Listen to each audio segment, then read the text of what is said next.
সমস্ত কল্যাণের মূল হল এই কথা জানা যে আল্লাহ যা কিছু ইচ্ছা করেন তা হবেই এবং তিনি যা কিছু চান না তা কখনোই হবে না।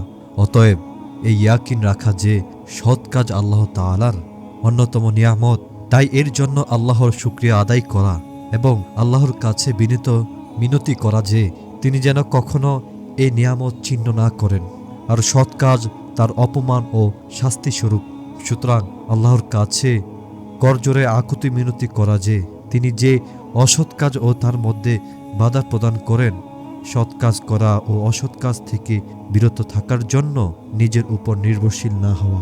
আল্লাহকে যারা যথাযথভাবে জেনেছে তারা সকলেই এই ব্যাপারে একমত যে সমস্ত কল্যাণের মূল হল বান্দার প্রতি আল্লাহর তৌফিক, আর সব অন্যায় কাজের মূল হল আল্লাহ বান্দাকে একাকী ছেড়ে দেওয়া।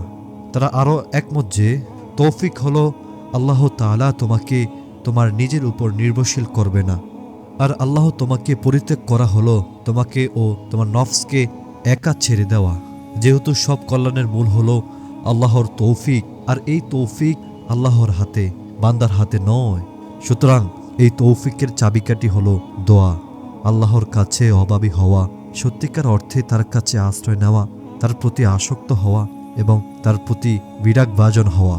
আল্লাহ যখন কোনো বান্দাকে এই চাবি দান করেন তখন তিনি তার জন্য কল্যাণের দরজা খুলে দেন, আর বান্দা যখন এই চাবি হারিয়ে ফেলে তখন তার কল্যাণের দরজা দুলতে দুলতে অন্যের কাছে চলে যায়। আমিরুল মুমিনিন ওমর রাদিয়াল্লাহু তাআলা আনহু বললেন, আমি কখনো দোয়া কবুল হওয়া নিয়ে দুশ্চিন্তা করি না, শুধু দোয়া করার আশা করি।